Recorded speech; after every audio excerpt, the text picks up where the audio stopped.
রাজপথ থেকে জামাত এনসিপির ডাক এসে গেছে। সবাইকে রাজপথে নামতে হবে। হ্যাঁ, জনগণ রাজপথে নামার জন্য প্রস্তুত। তরুণ প্রজন্ম, ছাত্র জনতা মুখিয়ে আছে যে তারা রাজপথে নামবে, কেউ ডাক দেয় না কেন। এতদিন জামাতকে খুঁচিয়েছে নানান গোষ্ঠী, এনসিপির ছেলেরা, আরো অনেকে। তরুণ প্রজন্ম, বিশেষ করে যারা জুলাই যোদ্ধা, যে কেমন বিরোধী দল জামাত রাজপথে নামে না কেন, বিএনপি কেন বাধ্য করে না? বিএনপি তো সুস্পষ্টভাবে প্রতারণা করছে। বিএনপি জুলাই সনদের সাথে প্রতারণা করছে, গণভোটের সাথে প্রতারণা করছে, বিএনপির 31 দফার সাথে প্রতারণা করছে, খালেদা জিয়ার সাথে প্রতারণা করছে, জিয়াউর রহমানের সাথে প্রতারণা করছে। অতএব জামাত, এত ইস্যু জামাতের হাতে, কেন রাজপথে নামছে না? হ্যাঁ, এবার রাজপথ থেকে ডাক এসেছে। এতদিন যারা বিরোধী দল হিসেবে জামাতের দুর্বলতা সমালোচনা করেছেন, এখন আপনারা রাজপথে নামেন কিনা এটা দেখার বিষয়। জামাতের প্রোগ্রামে জামাত শিবির তো থাকবেই, তারা আপনারা থাকেন কিনা? হ্যাঁ, 11 দলীয় জোটের প্রোগ্রাম, এখানে এনসিপিও থাকবে।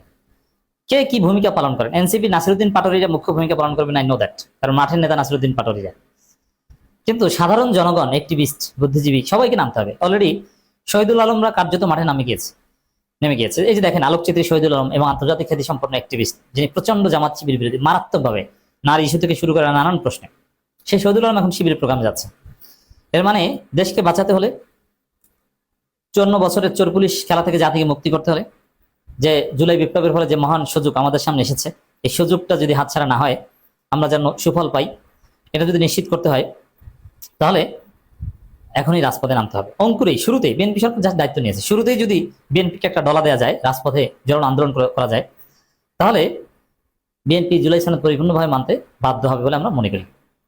দর্শক, এক্ষেত্রে সেনাবাহিনীর উদ্দেশ্যে আমরা কিছু জরুরি আহ্বান জানাতে চাই। সেনাবাহিনীর এখানে দায় আছে। সেনাবাহিনী বিপ্লবের সময়ও গুরুত্বপূর্ণ স্টেক হোল্ডার ছিল। জুলাই বিপ্লবে হাসিনার পতনে গুরুত্বপূর্ণ ভূমিকা পালন করেছে, যদিও তাদের দায় আছে। তারা গণহত্যাকারীদের পালাতে সহায়তা করেছে, নিরাপদ আশ্রয় নিয়ে তাদেরকে সেফ এক্সিট দিয়েছে। এই দায় তারা এড়াতে পারে না। কিন্তু তারপরেও হাসিনার পতনে তারা সহায়তা করেছে এবং পতন ত্বরান্বিত হয়েছে। হাসিনার সাথে নানান বাকবিতণ্ড করে জেনারেল ওয়াকারুজ্জামান হাসিনাকে হেলিকপ্টারে উঠিয়ে পাঠিয়ে দিয়েছে। তো এই জায়গায় সেনাবাহিনী আমাদের বিপ্লবের পার্ট, এবং অন্তর্বর্তীকালীন সরকার, এটা কিন্তু সেনাবাহিনীর উদ্যোগেই গঠিত হয়েছে। হাসিনা পালানোর পর দৃশ্যপটে ছিলেন সেনাপ্রধান ওয়াকারুজ্জামান, এবং সেনাপ্রধানের সাথেই সর্বপ্রথম আলাপ আলোচনা হয়েছে। সরকার গঠন থেকে শুরু করে পরবর্তীতে আইন শৃঙ্খলা রক্ষা সবকিছুতে সেনাবাহিনী গুরুত্বপূর্ণ ভূমিকা পালন করেছে। মানুষের দৃষ্টি ছিল সেনাবাহিনীর দিকে। অতএব সেনাবাহিনী is part and parcel of our revolution.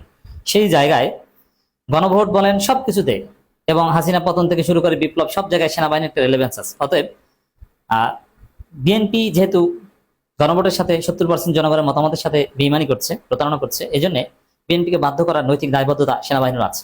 নইলে সেনাবাহিনীর সদস্যরা যেভাবে বিচারের মুখোমুখি হয়েছে, ডিজিএফ এর সদস্য হিসেবে, র্যাবের সদস্য হিসেবে গুম খুনের সাথে জড়িত, সেনাবাহিনী ইমেজ ক্ষুণ্ণ হয়েছে।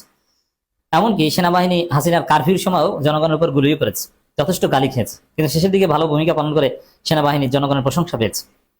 এই জন্য অতীতে সেই 2009 সালে যেরকম সেনাবাহিনী মেরুদণ্ড ভেঙে দেওয়া হয়েছিল, সেনাবাহিনীকে ভারতপন্থী বানানো হয়েছিল, এখন যদি সেনাবাহিনী সত্যিকার অর্থে জনগণের সেনাবাহিনী হিসেবে নিজেদেরকে প্রতিষ্ঠা করতে চায়, তাদের হারানো গৌরব ফিরে পেতে চায়, তাদেরকে মুহূর্তে মুহূর্তে, সময় সময় জনগণের অধিকার রক্ষায় ওয়াচডগের ভূমিকা পালন করতে হবে। যেহেতু 24-এর বিপ্লবের সাথে সেনাবাহিনী রিলেভেন্ট, এই কারণে 24-এর বিপ্লবের বৈধতার একমাত্র ভিত্তি গণভোট। আর সেই গণভোটের সাথে যারা প্রতারণা করবে, তাদের বিরুদ্ধে সেনাবাহিনী অ্যাকশন নেবে বা তাদেরকে সতর্ক করে দিবে।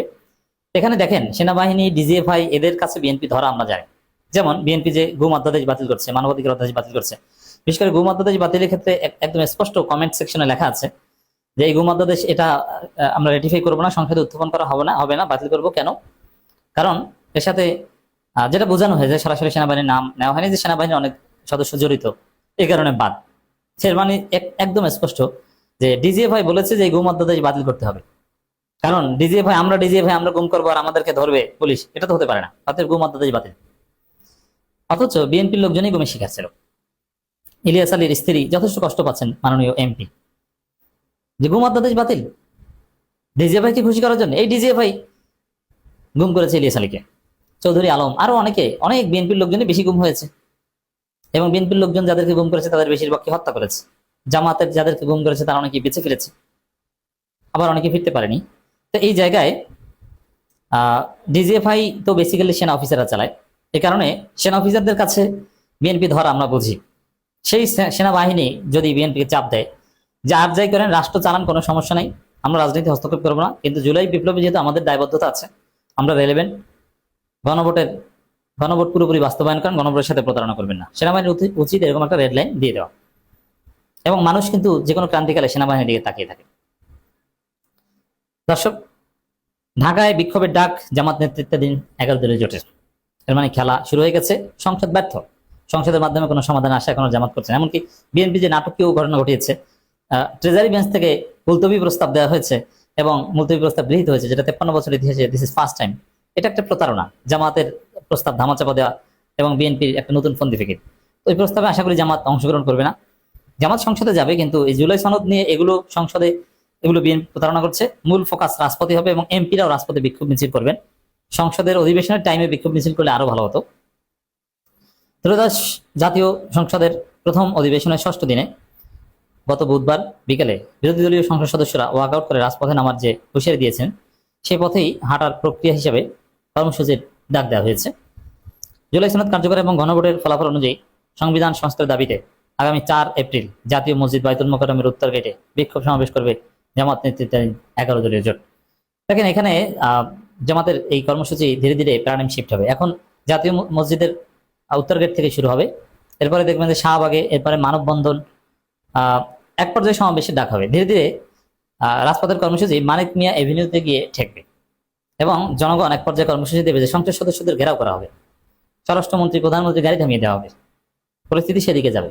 অতএব সময় মতো বিএনপির টনক নইলে বিএনপির জন্যই ভালো, নইলে বিএনপি সেনাবাহিনী থেকে শুরু করে বিভিন্ন মহল থেকে মারাত্মক ঝুঁকির মধ্যে পড়তে পারে, এটা অনিবার্য। এমনকি তারেক রহমানকে লন্ডনে ফিরে যেতে হতে পারে, কারণ বিএনপি আগুন নিয়ে খেলছে। গণভোটের রায়ের সাথে প্রতারণা করা মানে আগুন নিয়ে খেলা করা, আর এই আগুন নিয়ে খেলা খেলার পরিণতি অত্যন্ত ভয়াবহ হতে পারে।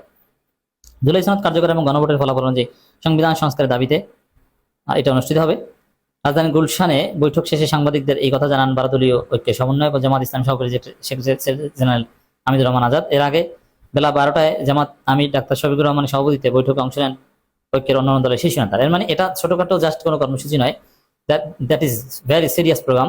কারণ একদম আমিরে জামাত কিন্তু থাকার কথা, আমিরে জামাত নিজে সমন্বয় করে এই বৈঠক করেছেন এবং এই সিদ্ধান্ত নিয়েছেন, বিক্ষোভের ডাক দিয়েছেন। তো বিক্ষোভ তো যা শুরু, সামনে এরকম আরো বিক্ষোভ আপনারা দেখবেন।